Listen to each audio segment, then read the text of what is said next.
Hey everybody, welcome back. I am kind of feeling the very dreary, cold pull of like winter time. I'm like, I just want to nap and rest under the blankets in bed, snuggled up. um, but I told myself I would be consistent with this, so that's what I'm gonna do. So here I am, back again. And I actually had a thought earlier today. So if you can see like the colors coming across my face, it's because I have Zelda Tears of the Kingdom main screen up. So that's like the green going across. It's highlighting my face. I will be playing after this, so that's why it's waiting for me. But yeah, so I had some thoughts earlier today.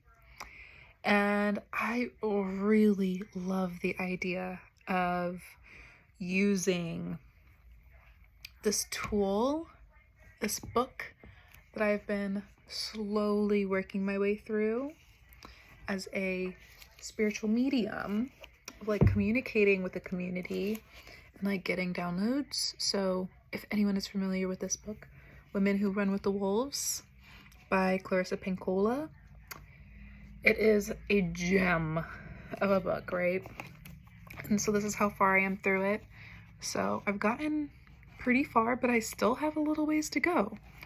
But what I like to do is read through it, marinate on it, or read like really tiny little excerpts. I'll just read like a few pages before bed at night, and then kind of like meditate on what I've read and what I'm feeling and what it brings up for me.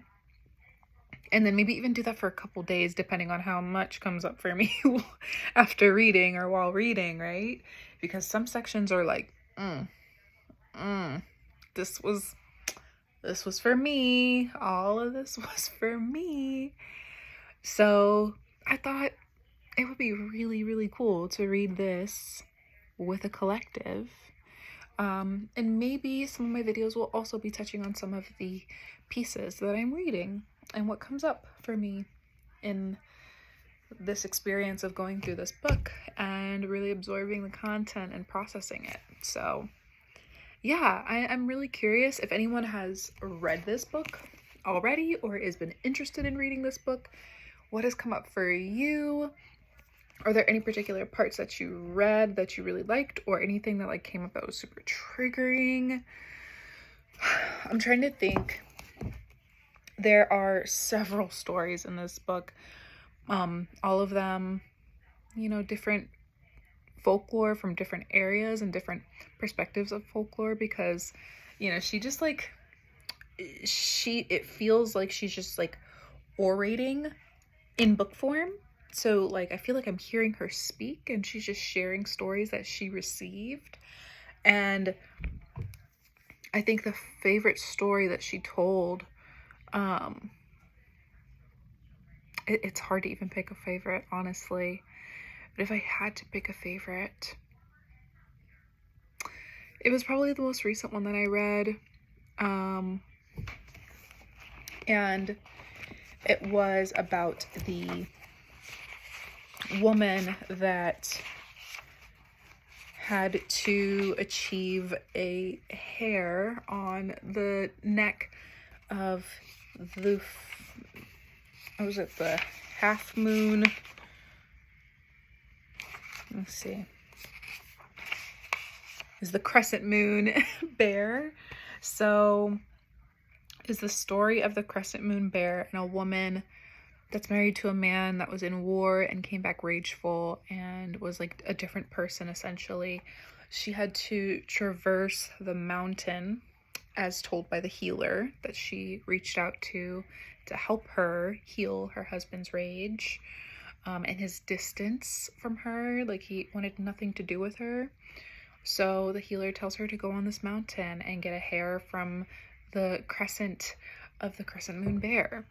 And she essentially like learns how to have a relationship with rage and how like, she essentially has an experience with rage where she learns how to tame rage, but understanding that rage can't be tamed, so she like befriends it.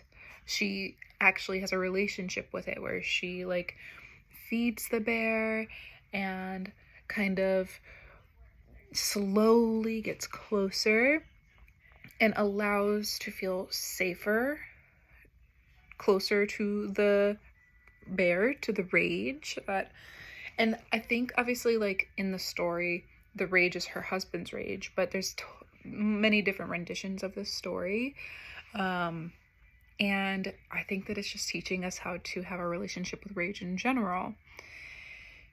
And I think that that's the one thing that we often don't talk about, especially as like femmes. Like, women often aren't allowed to have relationship to rage, especially Black women are not allowed to have relationships to rage, because then you immediately get typecasted into a box or another. We all know the boxes: the angry Black woman, oh, you're just being sassy, like, why are it immediately becomes condescending, and we are taught to shame rage. And we were never really taught how to have a relationship from it, to learn from it, to befriend it, to understand it.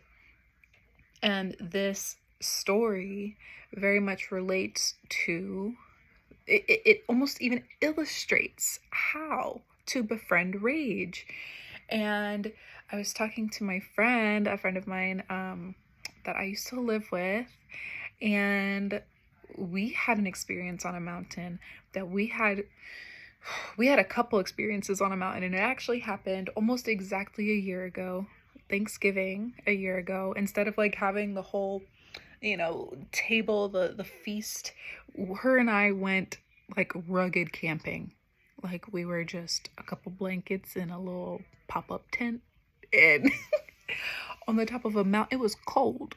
We were in the North Carolina, Georgia area. It was cold.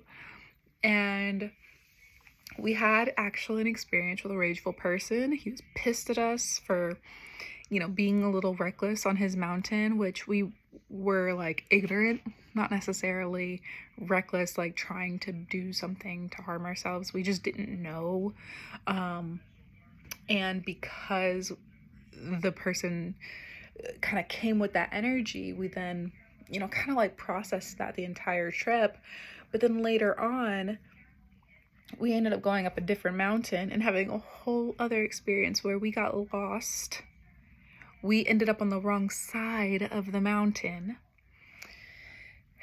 And, it was during this time of year, so it got dark really early, and we ended up having to traverse that mountain 4 hours, 2 hours back up the mountain and 2 hours back down the other side, the right side of the mountain, completely in the dark.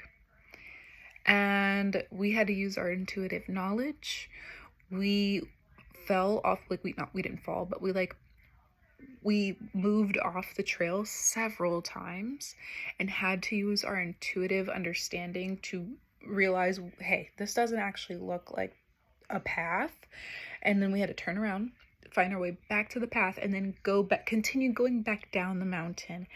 It was such a beautiful and terrifying real life illustration of how to use a mountainous adventure and allow yourself to like gain some huge knowledge and some something.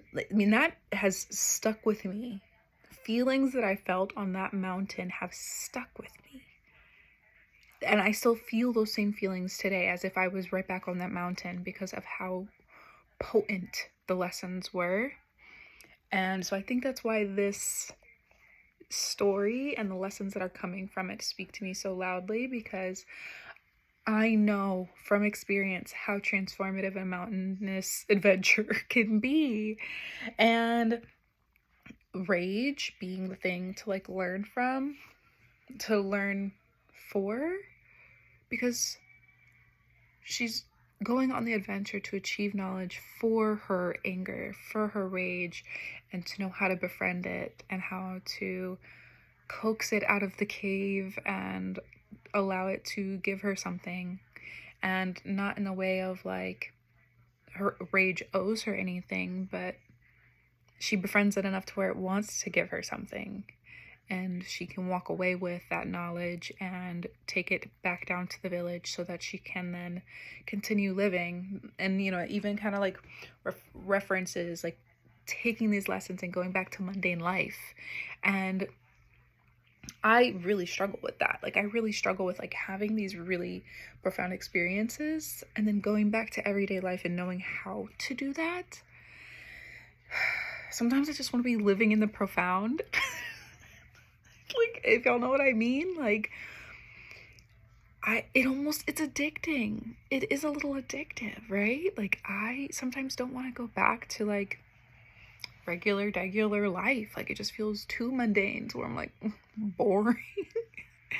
But that's a part of the process, like having to take this profound learned experience and like that's like why you're doing it, to apply it to everyday life. Like, what's the point in doing all these profound things and learning all these profound lessons if there's nothing to apply it to, right? So that definitely spoke to me. I'm still in that section of the book, so I think when I come back tomorrow I will read some more and maybe have some more processing to share. But if you've made it to this point of the video, thanks for listening. I'm really curious any thoughts that may have come up for you as you've heard some of the story that I've shared and heard some of like my experiences, and any of the thoughts that may have struck some thoughts for you. I'm curious if you could share in the comments. Like this video if you did. Subscribe to it if you want to hear some more. If you would like to hear more about the women who run with the wolves and my experience with this book, please come back tomorrow because I'm gonna be back here. Let's go. We're doing this every single day. I don't care if anyone watches these videos anymore.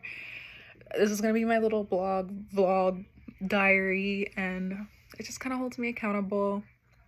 And maybe something will come of it. Maybe not. Maybe my tribe will find me. Please find me, tribe. But if not, that's okay. That's all right. Little vlog experience sounds good too. But to anyone listening, have a wonderful night. Take care of yourself. If it's cold where you're at, stay warm. I'm sending y'all warm thoughts. Peace and love.